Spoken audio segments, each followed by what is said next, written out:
Are you ready to join me in transforming fear to freedom? That's the objective of the show. Are you ready to explore with me and my guests? Are you ready to get into the deep and play? This is where it's at, and that's what it's all about. No medical advice here. Use discernment and decide for yourself if the information is right for you. All views and opinions expressed on this show belong to the individual and are not necessarily shared with the producer of the show.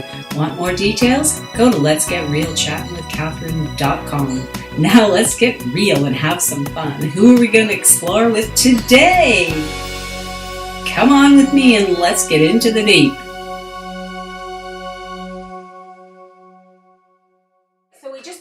A short break so Shelly could refresh herself for a moment, and now we're back and we're going to continue this conversation where we left off. We were talking about the Mayan calendar, December 21st and so forth, but Shelly has a lot more to share about that. And just so you know, sometimes Shelly is actually channeling, and you can really you can feel it. You can see her shift, and she's channeling. Her voice doesn't change a lot, but she is channeling. But other times she's just sort of getting information from all over the place, and sometimes the energy is so fast and furious that Shelly's mouth can hardly keep up with herself. So just letting people know what's happening here. I love it.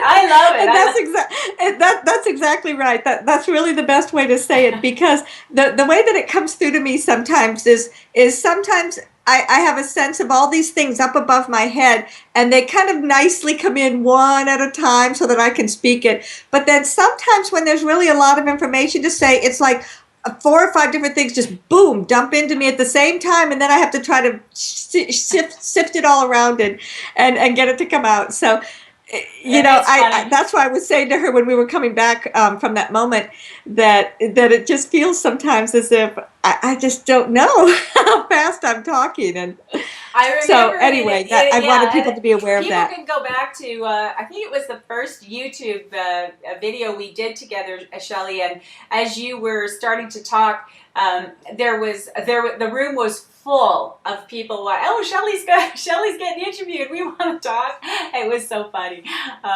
Okay, so yeah, let's get back to it. Mayan calendar and winter solstice, and you had a bit more information on that. Well, and part of the thing that I really wanted to share with people, I think we were beginning to talk about dimensions, and that's what's really important, because that's what's going to affect everybody on every different level. You know, one of the things the way that I've always described, like, you remember how you would hear children talk about seeing the angels, and, you know, that they could see the angels around them, but they couldn't, but not everybody could see it. Yeah. Well, they're the ones that were able to see into, like, the angelic realm has oftentimes been considered the 6th dimension around the earth. And it was a vibration that most people couldn't see, but, you know, children and those that just have the ability to see in different dimensions could see the angels that might be there, or an aspect of a person. Mm. And so as the whole consciousness of the earth is shifting, and as everything is moving into this 4th dimension, that it gives a very natural link into the 5th dimension. And then from there, the 6th, 7th, 8th. So it used to be, say, 20 years ago, it would be very difficult to get into the 7th dimension because we were coming from the 3rd. And so now everything is rising, everything is shifting.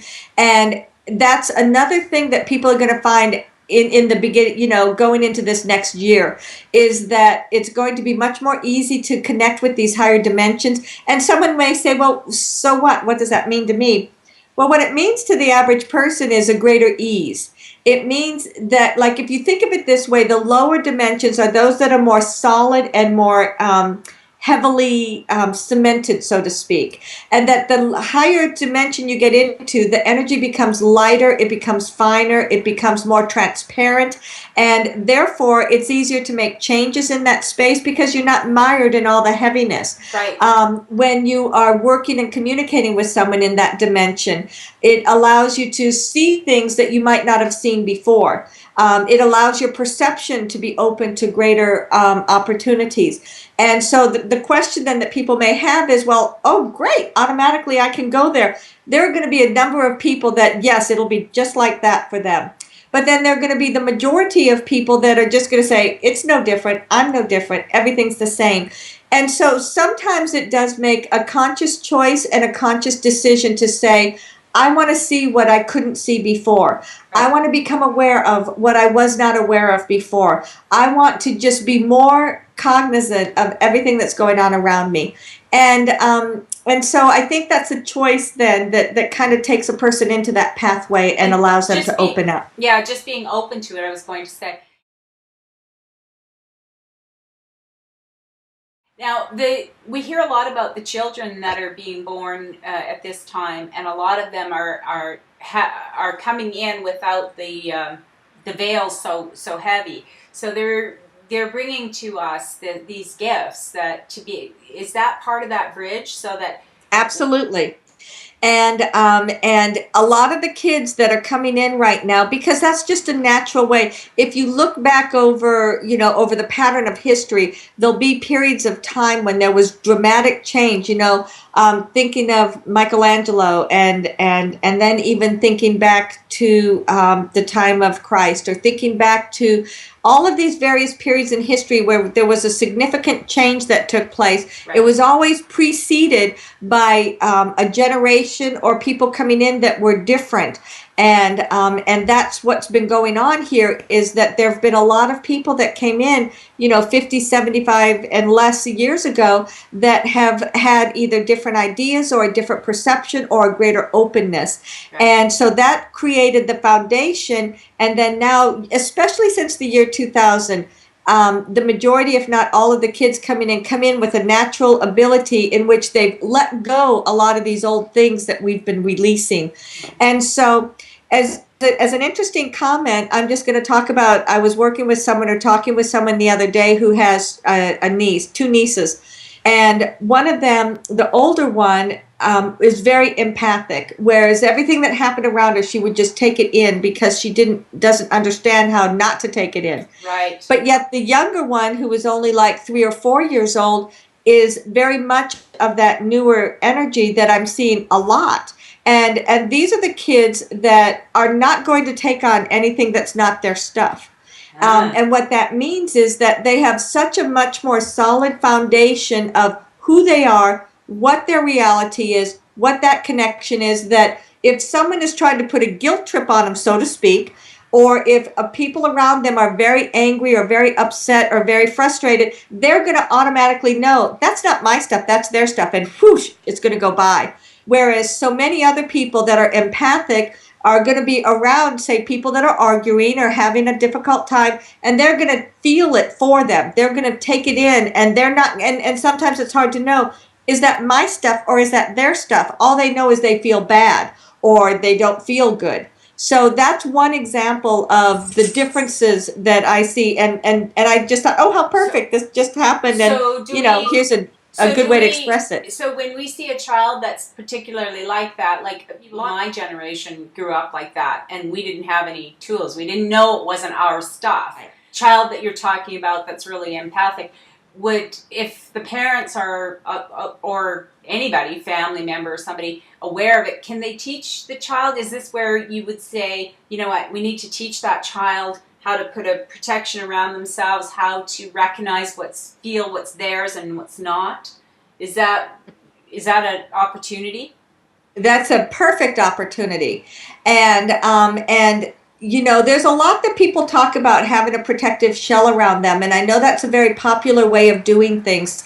I don't necessarily feel like I need a shell per se, but what I see is the best way for protection to come from is that the more that you have that balance or that alignment that comes from, say, your divinity up in the universe, your higher self, you, the physical person, when you have that beam of light that comes down into you and you have that connection there and you just are your divinity, then that's what radiates out from you. And that's what creates the clarity, and that's what creates the presence of being within yourself. And that won't allow that other to stuff me in. is, yeah. So if you talk to the children about, recognizing their own divinity, recognizing their own self, then and even saying, get in the habit of saying, is it mine or is it yours? Is it mine or is it theirs? Right. Is it mine or is it the company? Is it mine or is it the city? Is it mine or is it the world? Then you begin to really recognize, oh, that's mine. Okay, I'll deal with it. Oh, that's not mine. Bye-bye. Yeah. And as if, like some people, it's like you take off a cape, you take something off, you just let it go away from you, you clear out your energy, and you let it go. Right. Explain to us about the the wind and the rain. Yes, the wind and the rain. Okay. So the wind and the rain is very powerful as cleansers of the earth. You think of emotions, and those are much associated with water. You think of the air and the wind, and the four. Sorry about that. Hold on. We need to download. The four basic elements of the world have always been there for a reason. They do create a balance from one another. Those associated with north, south, east, west, those associated with your emotions, those associated with your physical reality. So it was created as a foundation, and that foundation is what has taken place in terms of how people have looked at life, have looked at the world, have looked at everything. And so that is coming up even more so in this next year to come, or in the next 3 to 5 years to come. Okay. There is always that concern that people have that there's going to be a nuclear explosion, and that's going to eliminate the earth or a huge section of the earth. Right. And we can say to you that we do not see that happening. The vibration is such that we do not see that happening. Does that mean, are there going to be small little mini things that take place? Yes, that's a potential. We do see that potential. So the question that people have, and this is where the governments get into things, is they base so many things on fear. The fear that might happen. The fear that this...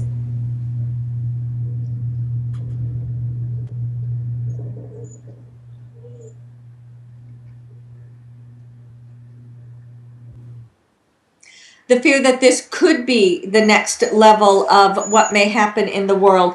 And so the question then that comes up to every individual, and this is what we, the dolphins, try to express as we speak of joy and dancing and that type of a life, is step aside from fear, step aside from a decision or or something that is based on fear that something is going to be a reaction, and instead let your foundation be on what feels good, on what just brings joy into your life, because everybody needs more joy in their life. That's for sure. I think that's an important thing to understand, is that some of these things happen naturally, and they are ways for us to leave the planet. But if we step aside from fear, we don't let it escalate, because our fear creates storms to be bigger. Because we actually, I should ask you, we've seen people come together in an energy of love, and to create protection, and maybe to downgrade a big storm, or to help, with weather patterns. So is that us working in a collective, in a feeling of love? Is that what we do with this information instead of going into fear? Absolutely. And they were just talking, for anyone that might be listening to this later, talking about Sandy. It was Hurricane Sandy, Tropical Storm Sandy. And we know that Shelly posted on the Facebook about it, but she was definitely working with us. She was definitely working with the goddess. And as she will explain to you, that when she very first reached, we will explain to you with both her perception and our work with it, if you would like to hear that. I would. I think that's important for us. Yes. Okay. So Shelly has worked with the weather many different times, and she's going to write something about it that'll come out in the next day or so, because it's something that can be very effective for people, not only in strengthening their own energy for themselves, but also in creating a difference. Now, just as a premise, just as the foundation or the baseline, if you try to use force against force, you create more resistance and it escalates.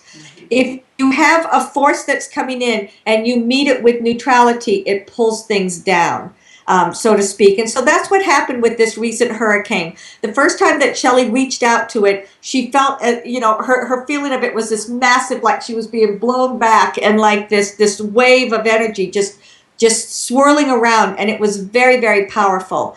And so she called on the energies of Gaia. She called on the energies of the dolphin. She brought the earth energies up, and she made herself as big as the storm, or her energy as big as the storm. But doing so with the intention, the alignment, the balance of having Lady Gaia, the earth, the dolphins, and those of us that she works with all the time. So by bringing us all in there and then standing there as if to be like a buffer, so that as the hurricane began to buffer against this wall, what it was doing was it was then beginning to diffuse some of that energy so that it didn't seem as big the next time we linked with it. And she was not the only one doing this. Many other people were doing this. But as everybody then began to connect with each other in that same way of working with the energy, then that again brought it lesser and lesser and lesser. And that's how you diffuse a situation. So does that mean that the hurricane stopped on that dime and quit and diffused completely? No, it didn't, because it was too big. But did it keep it from hitting ground as soon as it might have? Did it make it less powerful when it did come into the shore? And what was the final outcome of that? And so that's the key in many of these situations, is that it makes it less impactful than what it might have been. And then the other thing that we want, does this all resonate with you? Yes, absolutely. I've had a similar experience with winter storms or tornadoes. Sending for myself, I hadn't done it exactly the way you did, but I like the way that you've explained it, is to meet it, to recognize it is nature. It's not going to help for me to say, don't come here, but to send it love and to ask the elementals. I often ask the elementals to help to take a tornado or a winter storm and lessen the severity of it, or move it to a place where there's not as many people, or that kind of thing. And it always works. Well, and it does. And when you think of it, this got started for a reason. There was a change in the vibration, there was a change in the energy, there was a change in something that either needed to be shifted, replaced, let go. There was a reason for it to happen. So when it's really a sense of respect. When you respect the storm and honor and acknowledge, okay, something needed to change in a big way, apparently. Right. And you acknowledge that, and then you are there as affirming in a respectful way that this is what it is. But also, here's love, here's balance, here's awareness. And then it's like, when you think of like a 2-year-old that's having a temper tantrum, really what they need is to be acknowledged. Yes. They need someone to say, I see you. And, you love, you embrace, you kiss them. Then sometimes they're totally out of their place of their temper tantrum, or sometimes at least it takes it to something where they're not so frantic. And same thing with this storm, or with other things. There was, a funny thing that happened with Shelly. This was several years ago, when there was a tornado that came through, and it was kind of heading towards where she lived and her family. And so she really worked with it in a little bit more aggressive way than that. And by aggressive, what we mean is it's like she really brought out the power in her to balance the power in the storm. And you could see as it came through on the radar, it was like it made a 90-degree turn and went in another direction, and then made another 90-degree turn and came back, still in the path it was, but it completely circumvented the area where she lived. Wow. Yeah. And I guess that's true. Like, it's like how we can learn from this, how we interact with other forces, like human forces or situations in our lives that feel like a storm. Respect it, observe it, say, I see you, and meet it with an energy that's more, well, I guess that's the connection to source, right? When we meet connected to source, we can see it and not go into fear. Exactly. And that's the key. That's what we're all about here when we speak of this and when we speak of transitioning. And when you think of something in your life that's a frustration to you or that's very, very hurtful to you, then responding back with that hurt just escalates the hurt. And so if you think of something that may be happening in your life and you feel very either disconnected or that hurt, instead by reconnecting to your divinity, allowing that love, that compassion, that awareness of your divinity to come into you, and then you just reflect that back to the situation, it changes the dynamics of the situation so that a change can then take place. Okay. So, is there anything else that as the dolphin consciousness would like us to share with the world at this time? We would just like to say that we're very excited about the next 3 to 5 years that are taking place upon the earth. The reason for this is because there is going to be very distinct changes in the DNA of humanity. And what goes along with these changes are the integration of the higher vibration, is the integration of the expanded senses and awareness, and that much greater ability that everybody's going to have. Therefore, it's going to create a change in the relationship to the dolphins, to the whales, to other animals that are also upon the earth. It's going to make a change in the relationship in many ways. Okay, can you just repeat just that last part? It's going to change. You said it's going to change. It's going to change the relationship between animals and people, between people themselves, between the dolphins and the whales. It's just going to shift that perception, and it's going to shift the actual integration of that because of being in a different vibration than what it's been in the past. Okay, that's wonderful. So I guess I should ask you, Shelly, I want to thank the Dolphin Consciousness for sharing this with us, because I do think the more we connect with each other, then with other beings that are inhabiting the planet, the better we can live in harmony. I want to thank you for that. And then I'm just wondering, is there any other of your team that wants to share anything for us for 2013? I know you wanted to talk to me about the crystals, the new, because there's a lot of crystals being found. So I don't know if you want to address that, Shelly, or if you have someone on your team that wants to address it. But I mean, there's some caves that have been found in various places that have crystals that are miles long, and different crystals that are coming up. Why is this all being revealed to us at this time, do you think? The dolphin energy is withdrawing, and they did want to say Ansaluia, and thank you for having us to come in and share this time with you. Thank you.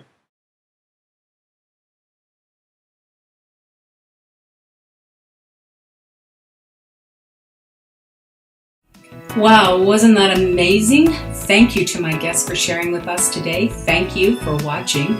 Feel free to share the link. You can join us for live shows by going to letsgetrealchattingwithcatherine.com and listen to the replays from the show page, preview guests, and explore links to our Facebook fan page, WordPress blog, and more. We are creating an exquisite world. Until next time, take care.